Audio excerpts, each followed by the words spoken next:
We won't spend too much time in introductions. Our first speaker will be Tom Lee, who lives on Packers Falls Road. I've known him quite a long time. He's been active with the East Lamprey River Watershed Association. He teaches environmental stuff at the university, and he has a garden, which I think I plowed your garden up when you first started that, and he's been keeping it going it's been well over 20 years. So I expect he's learned a little bit in that time, and he's going to share some of that with us here. And so if he doesn't need any more, we'll get him started on. Thank you, Doug. So, Chuck asked me to give this talk a few months ago, and of course, when Chuck asked me to do something, I declined to say yes. Chuck's my friend, and but I had to think about it, and what I would say about what your garden, and I was thinking about it a month ago for a session, and I came here looking around, and I saw some people I knew, and I realized that they knew a heck of a lot more about gardening than I did. And so, for the last month, I thought really hard to say that. I'm not an expert. I'm not an avid gardener. I just have gardened with Tony, my wife, for many years. We've learned a few things, but really, I haven't got anything close to it. So I'm hoping that as I go through this list of topics, you will not hesitate to pipe up, offer your suggestions, correct me when I speak incorrectly, offer some different perspectives. We can make this more of a discussion than just a presentation, and I'd be very happy if we went in that direction. Okay? So, let's begin. We will talk about 4 topics: what to plant, selecting and obtaining seeds and plants, more about seeds than plants, a little bit about starting seeds, and then a little bit about how much to plant. Those are the 4 topics we'll cover here. What to plant? Well, several considerations. First of all, if you're new at gardening, think about what you want to eat. Plant what you will eat, and plant things that you would enjoy eating and enjoy cultivating. You also want to plant what you can't get elsewhere. These days in our groceries and stores and our farmers markets, we have a tremendous diversity of produce we can obtain, but there may be certain products that you can't get there. There may be a variety of beans. There may be a kind of melon or a squash that you can't get or don't see in the stores that you'd like to have. You can grow that in your garden. Plant what saves you money. You go to the spice rack in the store and you pay a few dollars for a itty bitty amount of some herb. You grow your own for next to nothing. Basil's a good example. Garlic is an example of something you pay a lot for in the store. You can grow it pretty readily on your own. And then plant what grows well on your land. This is a really important point. Every piece of ground is different. You'd think that you could grow any temperate vegetable around here, and that's generally true, but what you can actually grow on your property depends on what kind of land you have. It depends on the microclimate, what type of temperature pattern you've got. It depends on the soils. Tony and I live in Arctic acres. We live in a low-lying area where we get frosts several weeks after the Durham Weather Station reports them in the spring, and we've had frost as early as a month before the Durham Station reports it in the fall. So we have a bit of a compacted growing season, and we're conscious of that when we choose what to plant in the garden. Soils around here, you've got everything from marine sediment with clay and silt. Not great for root crops unless you've really altered the soil a bit. Everything to sandy outwash, which is good for some things and not for others. So knowing what you've got, knowing what's on your land is important. Every piece of ground is different. And check with your neighbor. If your neighbor's been gardening and they're growing certain things successfully, find out what those are. Maybe start with those because they should work on your land too. I'd say one other thing too, that a lot of the lots around town have a lot of trees, and the amount of shade that you have in your yard can very much impact what will grow or what will grow well, and so you may want to remove a few trees if that's important. sun you get is very critical. Yeah. And so maybe next year we can talk about backyard forestry and a little bit of, How to take those trees down. yeah, Don Ridley said he would do something on that next That'd be year. good. And I think next month, Annie and Paul are talking about, where to put your garden, right? And our trees. So maybe we'll hear about the importance of sunlight, and really, sunlight is critical to a good garden. So really, what the plan comes down to two questions: what vegetables, and I am focusing on vegetables rather than flowers or other plants, and then what varieties, and what variety, what variety of corn, what variety of potato, what variety of bean you're going to grow is actually as important as what the vegetable is, because there's so much variation in these things. So that's something you want to keep in mind. Two questions with varieties is very important. All right, so we're on to part 2 here, selecting and obtaining seeds and plants. And you can go to the drugstore, the hardware store, the grocery store, and buy seed packets, and they work fine. They're produced by companies that are reliable and produce a good product. I like to patronize the regional seed companies, and the reason is that they're growing their seeds, they're producing their seeds on soils and climates similar to what we have here in southern New Hampshire. I just put a few stars in that with some of the companies that I'm aware of. There are others, of course. I'm not promoting any particular company here. But to give you an example of the value of going regionally, one of these companies a number of years ago decided to field test a bunch of sweet corn varieties, and they went through quite a few different varieties. And then they chose just a small number of those to produce and sell from their location. I think it was 10 or 12 varieties. And I've tried a bunch of those varieties, and they have all worked really well. They did a lot of the work for me. They sorted out what would work regionally, and then I picked some that worked for me. That kind of connection to the land, working close to home, is really an advantage to do with these folks. Seed catalogs are gold mines for information about vegetable and variety selection, and these regional seed companies tend to produce them. Chuck brought a bunch of catalogs here, and I brought one too.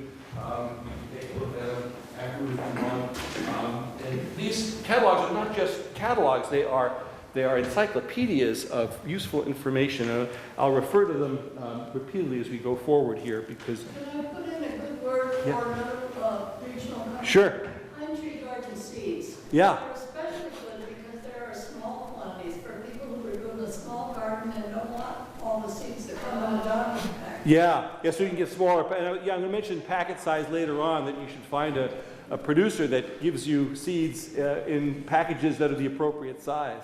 Because if you buy a pound of provider bean, you feel like you have to plant them all, you'll be drowning in provider beans before too long. So I think, did I have them on my? They were on your map. Yeah, I think they're on my map there. Yeah, so in selecting seeds, what kinds of characteristics are we going to consider? Now I'm going to flash a long list here, but we're going to step back and go through it more slowly. Everything from hybrid versus open pollinated seed, heirloom varieties, which John Forti talked about last time very nicely. Really good talk there last time. Temperature resistance, all these. So we'll go through this list here and talk about some of the characteristics you want to keep in mind when you're selecting your seeds. This is, I'm going to be showing you some stuff I copied from the Johnny's catalog, and the only reason I chose Johnny's is I happen to have a catalog handy, but I'm not endorsing Johnny's. I just wanted to show you some stuff from the catalog so you can see how they code various bits of information, and all the catalogs do it very similarly, and then talk about some of these characteristics that are represented in the codes. And so you can see two sweet corn varieties here, Sugar Buns, the double standard, and you'll notice that the one on the left, Sugar Buns, has an F1 next to it. That means that those seeds are produced, they're hybrid seeds, and what happens is you've got a seed parent and a pollen parent. You pollinate the seed parent, and you produce, and these are pure lines, pure genetic lines. You produce a hybrid, and there's genetic advantages to hybridization. It causes some increased vigor in these plants. You get hybrid vigor. The problem is, and these will produce terrific plants, but if you save the seeds and from the hybrid and plant them the next year, you're not going to get the same stuff. They don't breed true. these hybrids just don't breed true. In contrast, open pollinated plants, if you prevent them from cross-pollinating with other varieties, if you just self-pollinate them, you can generate a line that will breed true year after year. So in theory, at least, seeds can be saved and planted, but you have to make sure that the plants don't outcross with other varieties. Of course, corn and squash will tend to do that. Beans and tomatoes being self-pollinated will not do that. But this gets us to the whole concept of heirloom varieties, and the seed catalogs do a good job of identifying heirlooms. This catalog uses an HL marker here in the title line, and you can pick out right away that here Tommy Platts and Simpson are heirloom varieties. These other two are not. So if you're interested in heirlooms, you can. Temperature tolerance, some varieties are cold tolerant, some are heat tolerant. Here we got some kale varieties. Notice little snowflakes that indicates that red boar and star boar are a little more tolerant of cold, actually a lot more tolerant of cold than a darker boar and scarlet. They'll go later on into the fall and winter than the other two varieties will. And it's nice to know that if you're looking for plants that are cold tolerant. Lettuce, sometimes you like to have a nice summer lettuce that resists bolting and is tolerant of heat and doesn't get any tip burn. And, there's a symbol here that uses this little sun with some heat coming off of it. That indicates that Adriana, this butterhead variety, is in fact very resistant to bolting and very tolerant of heat. It says down here also good tolerance to tip burn and bolting. Some of the catalogs produce these nice charts where, in this case, if you wanted a red leaf, it's going to be good in the summertime, it's going to be red, and then the new red flyer here has excellent tip burn tolerance and heat tolerance. And so it's really a very informative table of legal variety that will meet your needs. Days to maturity is very important. How many days it takes to get to the crops to mature, and in this case, it's 73 days. This is just an estimate. Don't count on days that you're walking out and harvesting your corn. You could go several days either side of that, right? But it is useful for planting your garden. What Tony and I generally do these last few years is we grow 3 varieties of corn that differ in the number of days to maturity. And this combination of Trinity, Montauk, and Silver Queen has really proven to be a terrific sequence. We get corn right through about a 3-week period there because these 3 blend together very, very well. These 3 varieties are from that company that did that long list of tests a few years back. And I got to tell you, this Montauk variety, wow, that's one nice. Anybody else grow Montauk? It's just a wonderful, just try it. It's a wonderful variety. It's really good. Organic, some folks like to get organic seeds. If you buy organic seeds and plant them and they grow up and produce vegetables, it doesn't mean those vegetables are organic. It's the seeds that were produced organically, and it doesn't promise you that your crops are going to be organic. That's up to you to check on that. But if you want to buy seeds that were produced using organic techniques, that is no chemical fertilizers or no pesticides, then look for the OG label there, and that'll tell you that was produced organically. Disease resistant. The catalogs all have these great tables that talk about the different pests that can attack your crops. You see this list for tomato, you would never grow a tomato probably, but these are the codes that represent the different diseases. Alternaria stem canker is AS, V is verticillium wilt, and if you look at the actual crops then, the actual varieties, you can see that big beef here. There's a whole long list of oops, do that. And Balsino here, HR means high resistance. So Balsino has high resistance for the F2, the Tom B, and verticillium wilt. And Big Beef has high resistance for even more of those pestilences. So it's useful to have that information. If you know that in your neighborhood there's a particular problem, you can anticipate it by choosing the appropriate variety that's resistant to that problem. Some seeds are treated with fungicide. It reduces damping off fungus, which can attack the seedlings just after the seed germinates. These are treated with with fungicide. And so for the Diva here, which is a variety of cucumber, there are two types of seeds you can get, the Select 2198T, which is treated, and then the 2198 untreated. So you can get treated. If you go with untreated, I generally go with untreated, you just have to plant a few more of them to make sure you get the number of plants that you want, because you might likely lose a few to fungi. But that's not a big problem in our garden, and so I just generally buy untreated, plant a few more than is recommended. All-America Selections. The All-America Selections organization is a nonprofit that reviews new varieties and really looks at them carefully and identifies those that have particularly nice qualities and calls them AAS winners. And so most of the catalogs will indicate to you if a particular variety is a winner. And here's one indicated, usually the text of these descriptions, AAS winner there. There's also information on germination temperature, which can be useful. And also keep in mind what isn't said in these descriptions. Here's an example, Adriana, which is that butterhead lettuce variety. It says right in black and white, good flavor. It says good flavor.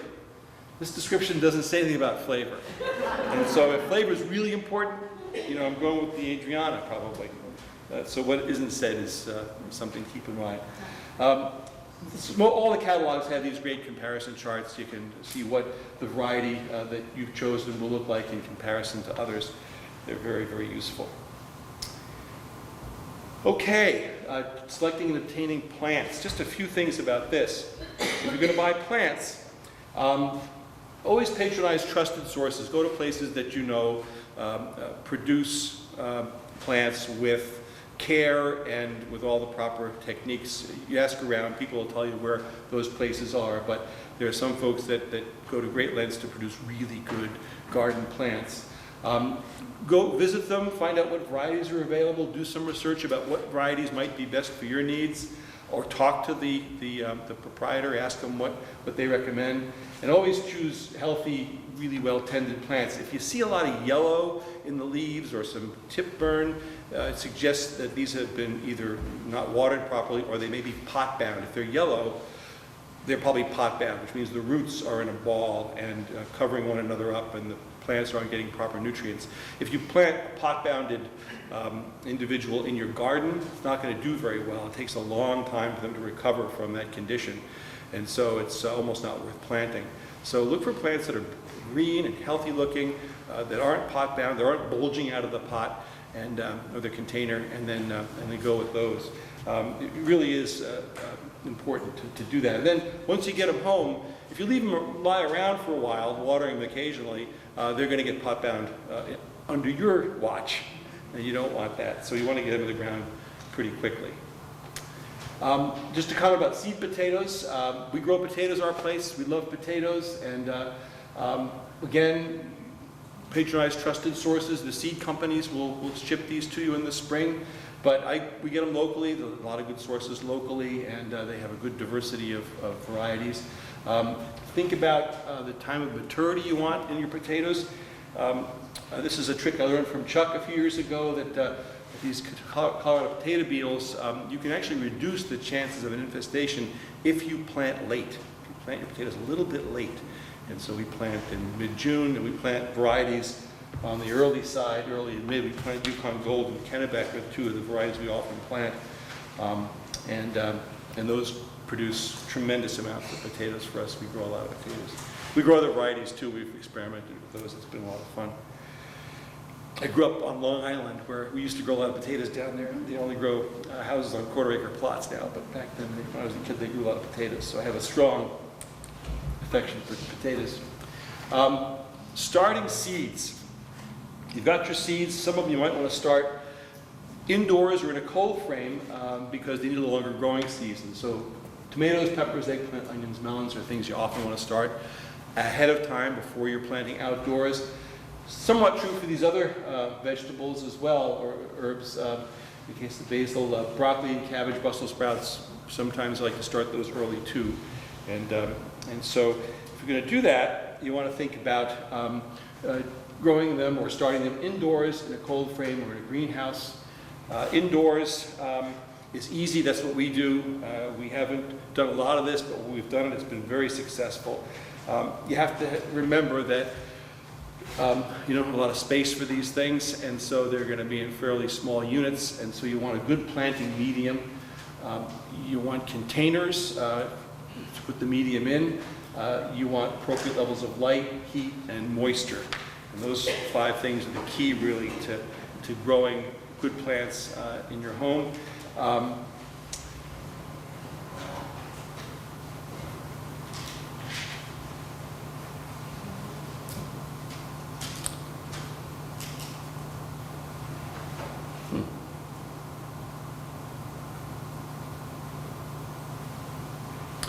I'm not sure what's happening, but as soon as I figure it out, I'll let you know. Well, there we go. Okay. Sorry, a planting medium. This should be a loose, disease-free, fertile material. These so-called soilless materials are great. Milled peat perlite. It is best if there's some compost added. And Chuck, you want to talk about the material you brought? Yeah, I have a starting medium from Ideal Compost in Peterborough. They make it and mill it. We've used it for several years, and we find that it does a very good job. I think there are probably other companies that do the same. We found we have not had to add fertilizer for many weeks that we have things going. It's got enough into it, and we had no weed problem in it. It seems to be weed-free with the composting, the heat that's developing from the weed seeds. And but there are others, other things that you can use. And as an organic person, you want to have, if you are commercially wanting to grow organic and sell it, you've got to have materials that are approved. And this was one that would be some of the fertilizers and some of the others. There's questions on but it doesn't mean that it's necessarily it's not going to poison you necessarily in your garden. What was the name of the company again? Ideal compost in Peterborough. And they sell it in small, quart gallon bags. We get it by the yard, in big totes. We found that works well. Again, it needs to be loose so it doesn't compact. The roots can get in and hold a lot of moisture so it doesn't dry out quickly. And It seems like a nice material. right. So we'll have this here. You can get your hands dirty if it's right. I couldn't pass it around. I'm going to pass it around. No, we'll let you come up. Put your fingers in. If you go with a mix that doesn't have compost included, you're probably going to want to fertilize. And these fish emulsion fertilizers, these liquid fertilizers, half strength once a week is enough to green those seedlings right up.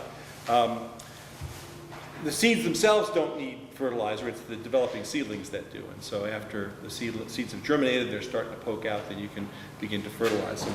Again, you don't necessarily need that if you've got some compost included in the mix. Containers, you don't need to buy, you can buy plastic trays and kits. Some of the seed companies sell these fairly expensive kits. You don't really need that. And Chuck and I have both brought all kinds of stuff. Egg cartons, either the plastic or the paper ones. The paper ones may be better. One problem with a lot of these is that you need to put holes in them to drain so that you don't overwater it and you have the soil saturated. It needs to be able to drain through. This is true with many of the other things. And this here, you can have them in and you've got your little greenhouse cover too. Set them out and other things. Containers like this, you can put a little bit in the bottom, and again, you can have a little mini greenhouse. You can set them out on a sunny but maybe cooler day than what you would like. But you want to have a sun in the house, you can set them out in a sunny spot. And again, you have to watch that you don't have a sealed too tight and they could get too hot. So that's when you're going to have to learn. I think on that.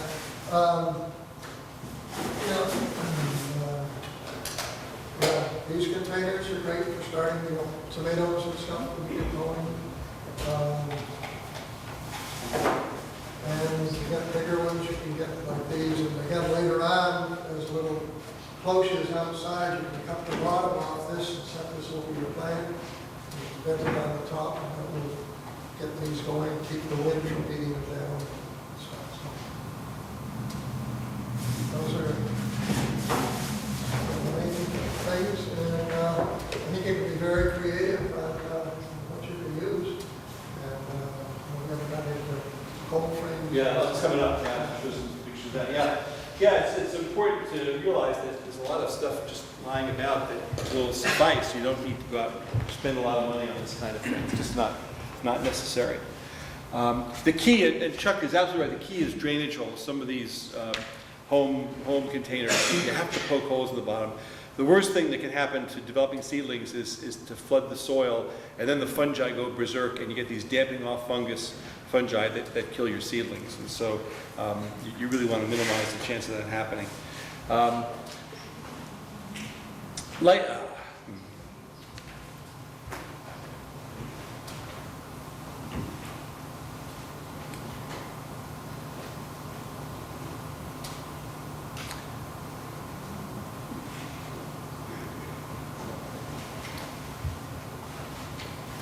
not sure what's... If I go very slowly, maybe we'll get there. Okay, we're back. Sorry. All right. So, light and temperature are very important. At home, find a good window. We have some basement windows that are really well illuminated. We just rig up a shelf there and lay out the containers with the seeds in them. It's important to protect from cold drafts, and some of those little plastic covers that Chuck pointed out on those plastic containers are perfect for that. You could cover with plastic or a transparent lid if you like. Moisture is the big deal. These potting soils dry out pretty quickly, and so you want to make sure that you tend them and keep them moist. And then, but you don't want to overwater them because of those damping off fungi. If you can, it's nice to water from below and let them take up moisture from below rather than wetting the seedlings themselves. But really, this is a lot easier than you might think to do this.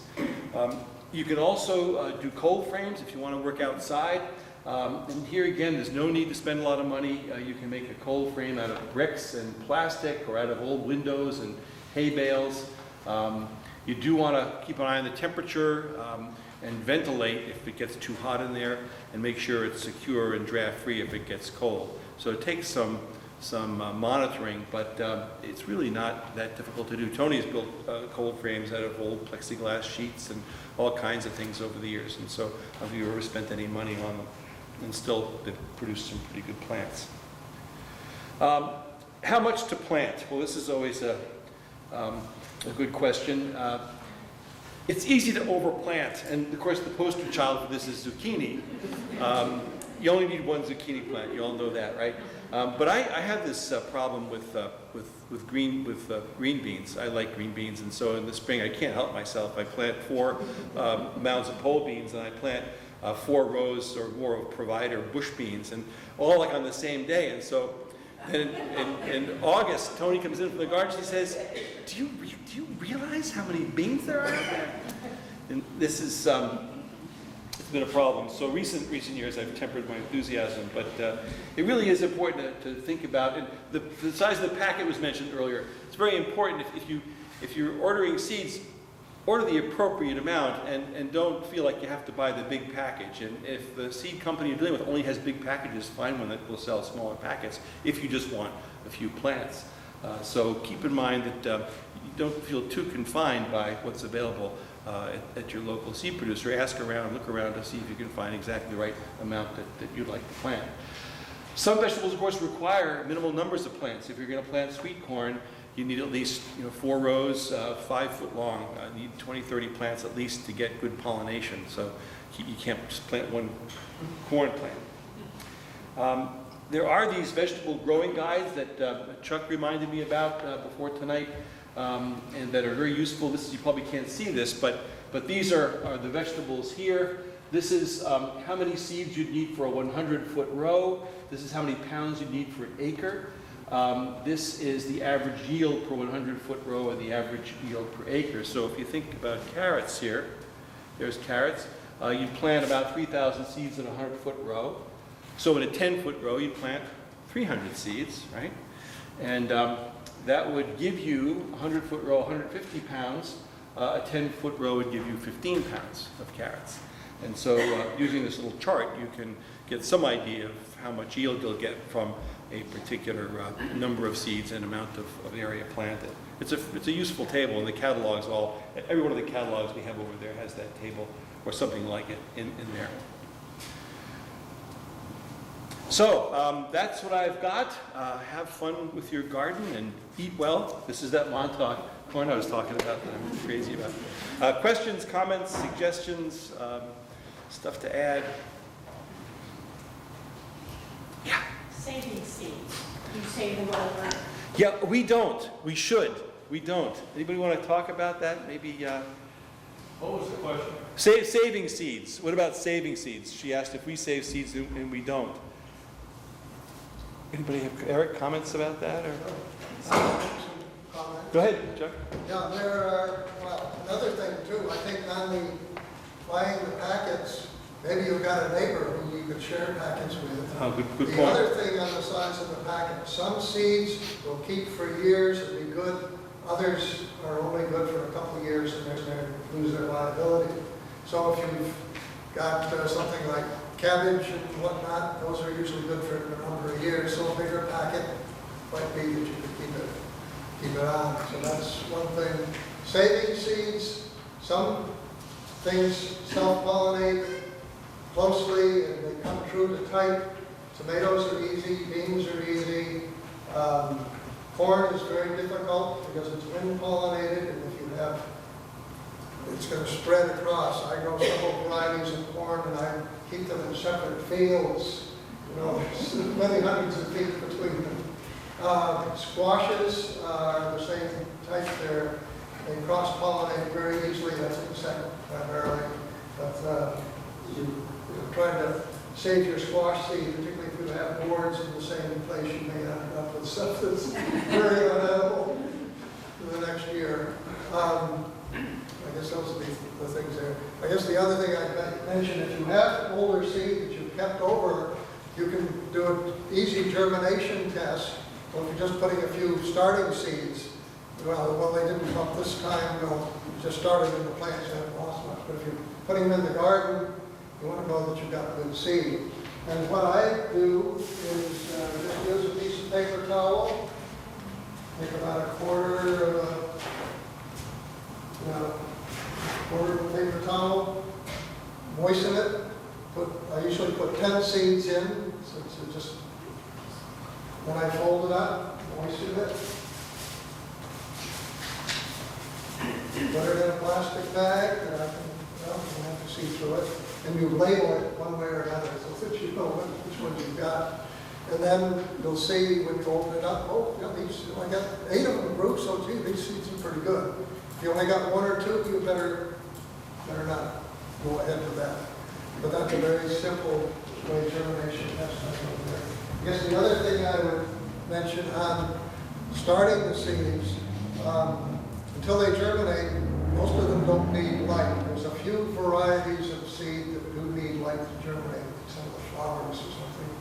But I usually put them in a flat or whatever they're in, and to keep the moisture, I put them in a plastic bag, and they can set them near the stove where it's nice and warm. And you just have to keep checking. As soon as they show up, then you take them out and put them when they get some light. But they don't need the light, and you don't need get places nice and warm for them until they germinate. Yeah, that's a good point. So you use a little more flexibility where you put them because they don't need any sunlight. Yeah, and once you get there, once they need the sun, you've either got to get them on the windowsill or out the cold frame or under grow lights, which reduce some of all of those.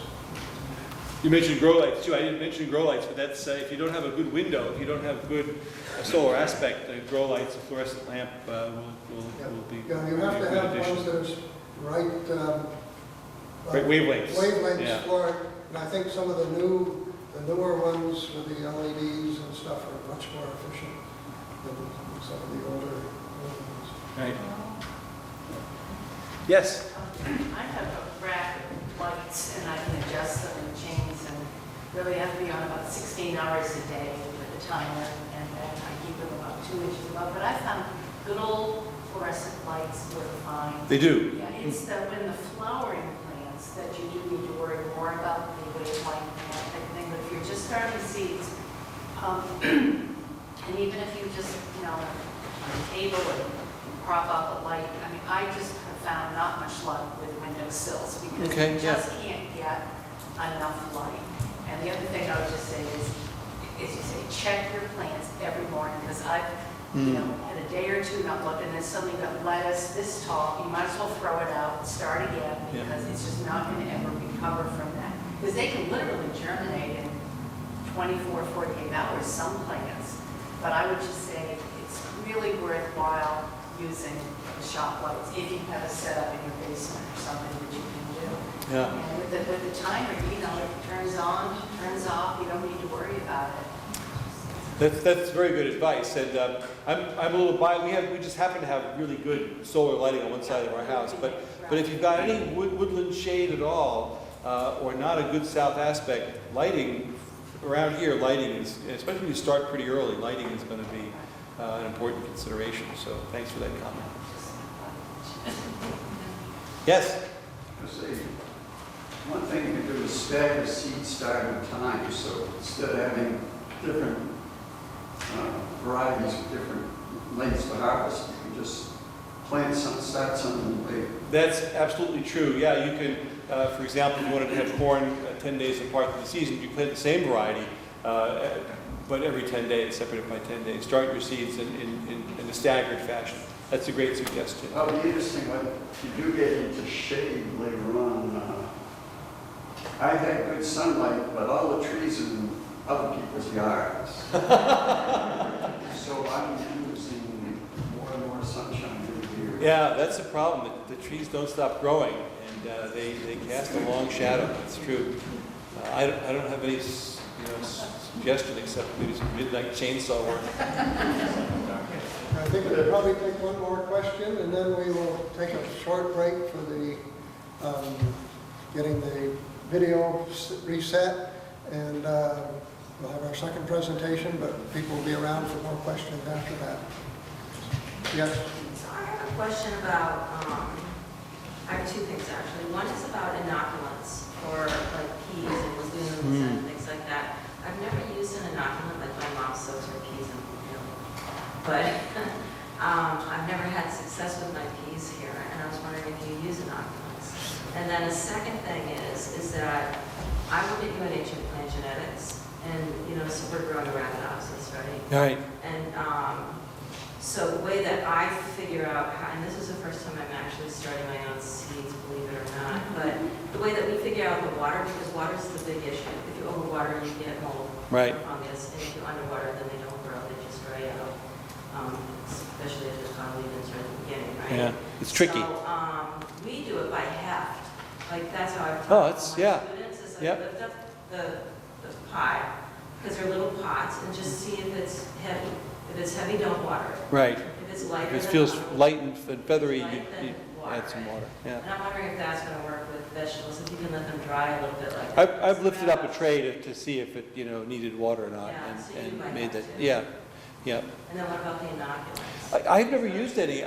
We grow peas. Every year we grow peas, and we've had good luck with peas. We grow mainly sugar snap, and we've never inoculated, have we? I've never inoculated. I used to, as part of my job many years ago, I worked with a legume that I did inoculate. We were growing it in the greenhouse. So Chuck? Yeah, I think the main thing is if you've been growing peas for years in this plot, you're probably all set, because those, the back. Rhizobium, yeah, the inoculant is there. Are probably in there. If you're putting in a place that's never been gardened, never had that, it's a good insurance policy. Because that may not be there, and it's different inoculants for clover than it is for alfalfa, than it is for beans and stuff, so there is some specificity.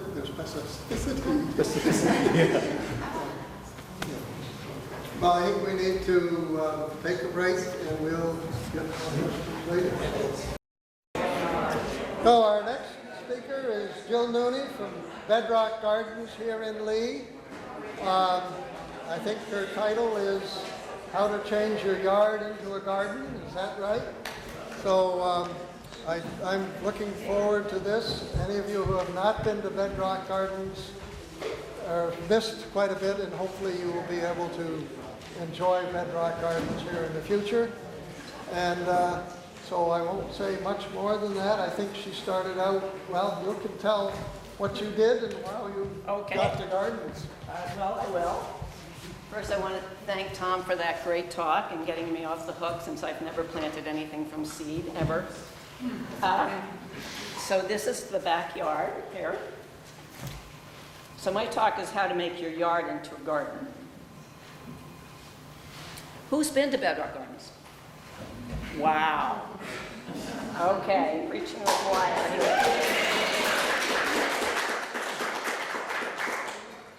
The first time I set foot in this building was for this occasion, Annie B. Piper's 90th birthday. Anyone ever met Annie B. Piper? Not a soul, one person. Well, 50 years ago, if you wanted a marriage license or to pay your taxes, you knocked on that screen door. And if you were lucky, you would be greeted by Annie B. Piper. There she is. She was 89 at the time. This is her office. So there's her office in the back. And there you can see I'm looking at some pictures with her in her living room. In 1980, we bought Annie's place with Annie in it. That's another story. So there's Annie. And this is what the same place looks like, the same room today. So we bought 37 acres of abandoned woods. It was a dairy field farm. And the woods had grown up. There were acres of pucker brush and acres of poison ivy. So what did we do? Oh, let's see. So this is what we bought, and this is what it looks like now. Let me see if I can make, oh no. There it is. No, wait a second. Look at that. Isn't that cool?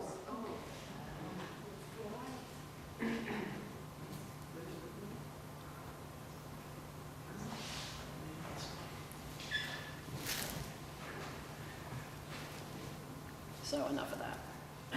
So what happened? Well, we did what we all did in the olden days. We cleared land with a chainsaw and a match. And I probably went for 10 years with singed eyebrows. I'm sure you recognize the smell. And you could just burn whenever you wanted back then. No permit. So what did we get? We got acres and acres of field for horses. We cleared it for horses. So there you see the paddock. And then the horses left, and we had acres and acres of what looks like lawn, but is actually just mowed field. I've planted very little grass in my life. If you mow a field, it looks green. It's great. And if you stop moving, get all the wildflowers back again. So, how do you turn your backyard into a garden? You start with a path. A path gives you some place to go and a way to get there. It organizes your eye, and it organizes your body in space, and it organizes the experience. It's a simple idea, but it's profound. I started with a lawnmower. You can too. It allows you to change your mind, which I did a lot. Completely changed the circulation one year to the next. And a path takes you on a journey, even if it's around your house. Here's a journey. This is intriguing. You want to know what's going around the corner. The light isn't very good here, but it's just beckoning. There's a path at our property between two mounds of soil. It just wends its way between. You've got these shoulders on either side. Here's a path we made out of pea stone. There's my neighbor's beautiful field, crumblings. You can make paths easily, wood chips, little log borders, even the garden in the bottom. It's a regular vegetable garden, but it looks so much better with wood chips. Here's a path that goes from the woods and wood chips to kind of a patio, then to the path in the grass, and you can just mow right over that. It creates a a path. This is in our garden. We just put cobbles in grass. You see this a lot in Europe. They're bottle paths. It's also good, if you have a path, to create something to see or do along the way. So the whole idea is to create a sense of forward motion and then a stopping and pausing alternation. Forward, stop, forward, stop.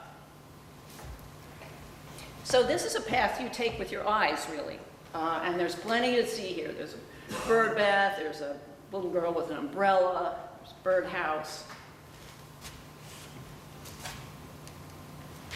This is a very easy way to make you stop and pause, have seating along the path. Here the main event is this beautiful, you can't see it because of the light, Acergryzium, a paperbark maple, so plants can be the event along the path.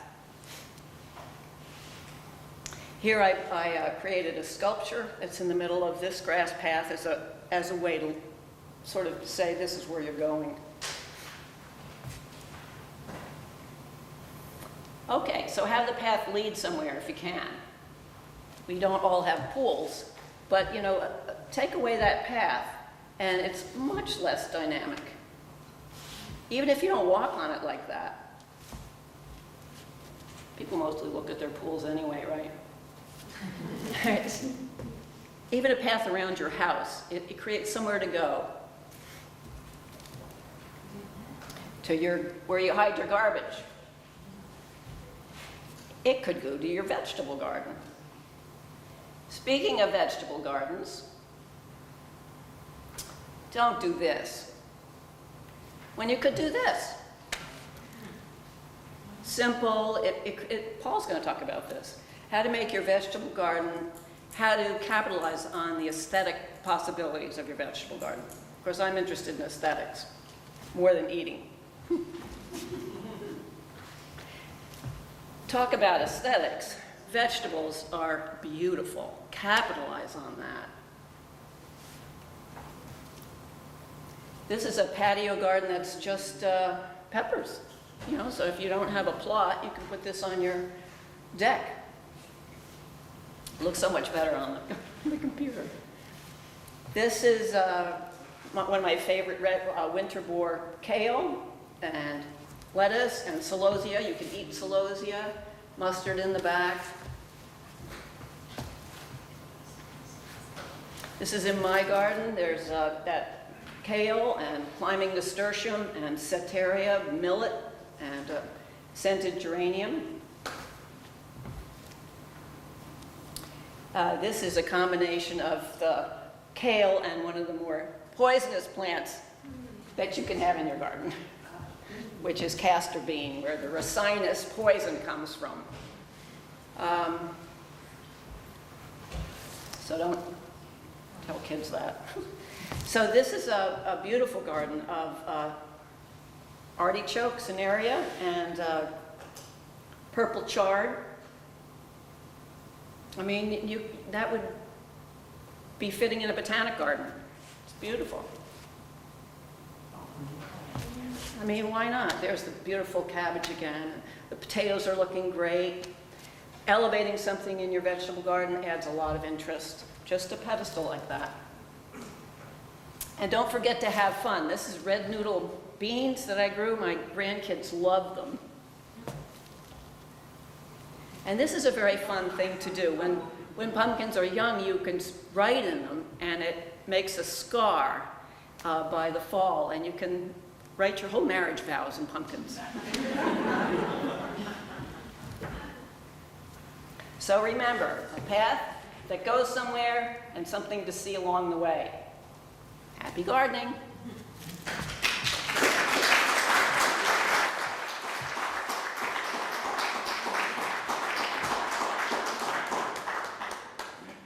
Well, I hope you'll take some questions. Okay. And have some, so we want to stand up here and see if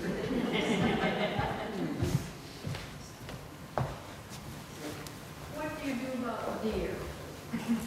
I live with them. Just what you do. We shoot them occasionally. Just live with them. I wrap my ewe in winter and my Belgian fence of apples in winter, things that I would feel devastated if they ate, but just put up with them. Like the groundhogs and everything else. I find that deer do a number on my ornamental shrubs over the winter. They do, particularly you. What are they eating for you? Rhododendrons, azaleas. Yeah. I have put that spray on, but just during the year, and like on my hosta, and that has actually been very effective, surprisingly. Like the ones, Right. I found a product last summer that I didn't think it was going to work. My husband bought it instead of what I wanted. They're little tiny brown house things, and you can either stick them on a stake or hang them off of a rhododendron or a shrub, whatever, a fence. And they've got black stuff in them. And they're waterproof. They will close up when there's water around, and then they open it or something. The stuff doesn't get wet. They kept the deer out of my garden the entire summer. Oh, tell it to that guy. Sounds great. Well, I haven't tried, I don't know, over winter, I have a couple hanging around, but it's not as much of a problem in winter. They decimate my garden in the summer. They come in packages of 6, it's called deer off. I mean, I don't like the fence in the summer, but in the winter it's, Yeah. I know it's heartbreaking. Keep it on. But rhododendrons do grow back, and so do yews. oh, yeah. You can cut them down to the ground. And And the lose all the bloom from that. oh, that's true. Dial soap will keep them away. I've heard that too.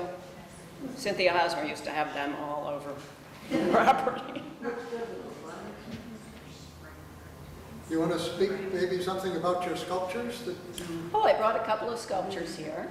I make sculpture out of metal and primarily old farm machinery.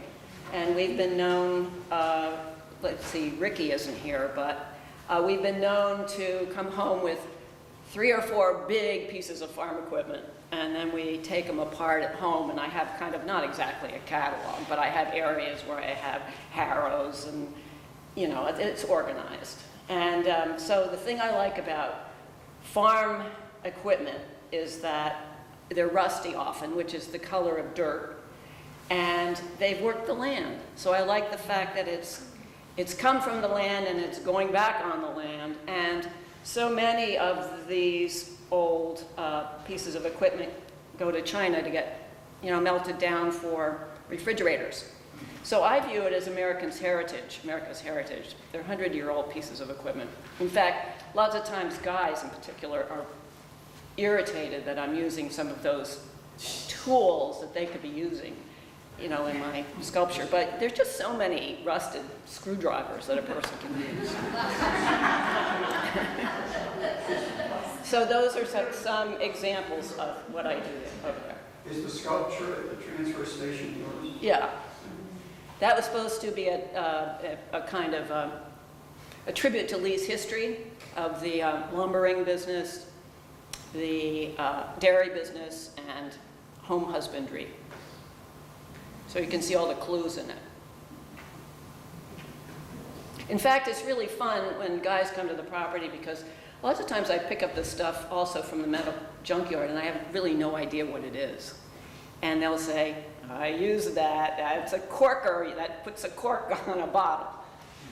So it's really fun. In fact, once we were walking along, and I made this big bug it has two tail-like eyes and big wings and has car antennas as antennas. And I said, well, that comes from some kind of car. And we got down the path maybe 50 feet, and on his phone, and this was a geezer, on his phone, he had the car. It was a Bentley, and he showed me that taillight. Who knew? I feel like I should take notes, Jill, can you share the secret of how you got that sculpture to the transfer station? Because it's funny. Who's here? Police? Well, Bob hitched it up to the front of our tractor, and we just kind of swung it all the way at like 5 in the morning on the road to the dump.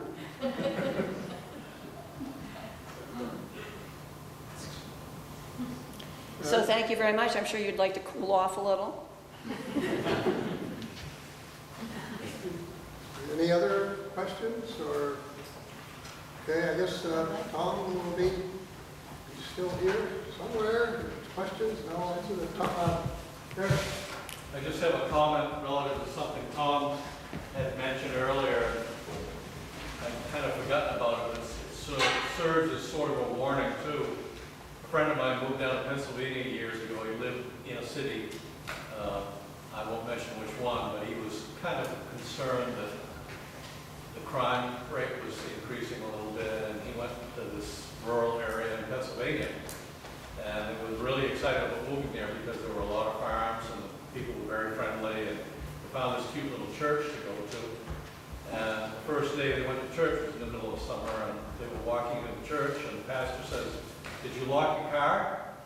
And he said, it kind of caught him by surprise. He said, "No, why?" He says, "Well, crime is rampant around here."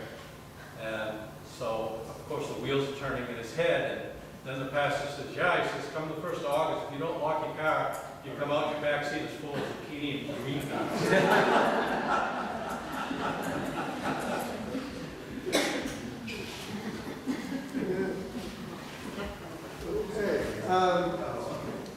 Yes, other comments? This is just something to share.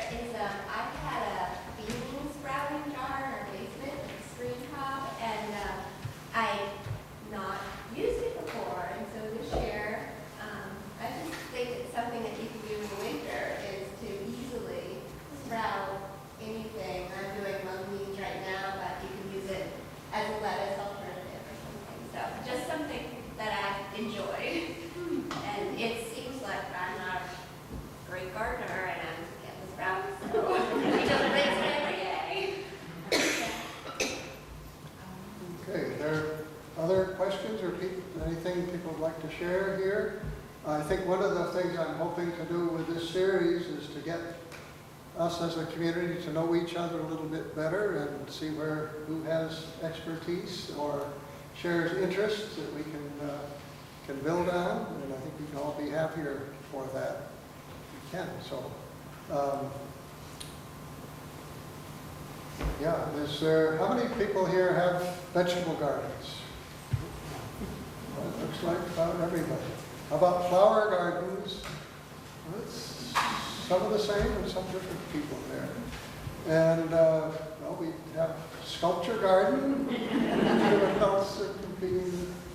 I think some other people that do sculptures in the area too. Steve Hendler?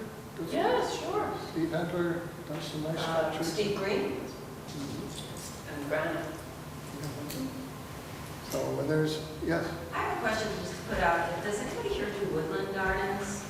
So I don't want to cut down my trees, but I'm interested in growing, like I ordered some trilliums and they all died.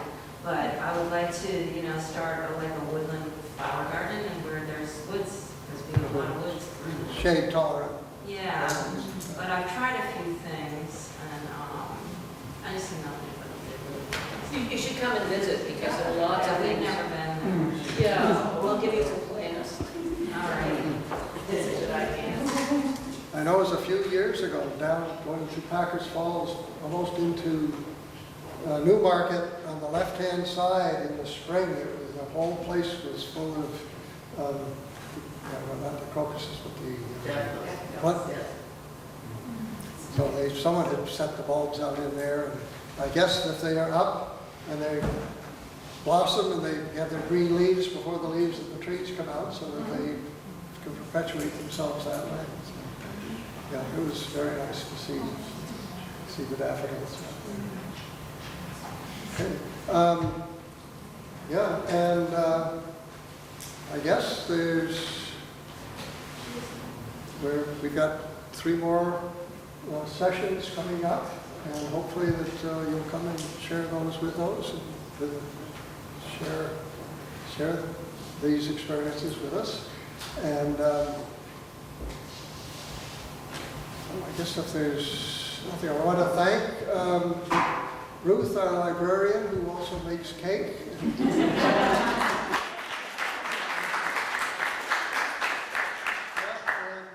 Jim Brady, who here, so we don't have to keep our jackets on. He always does a very good job of keeping this place warm. And for our Mr. Gazowski, who is doing our filming here tonight.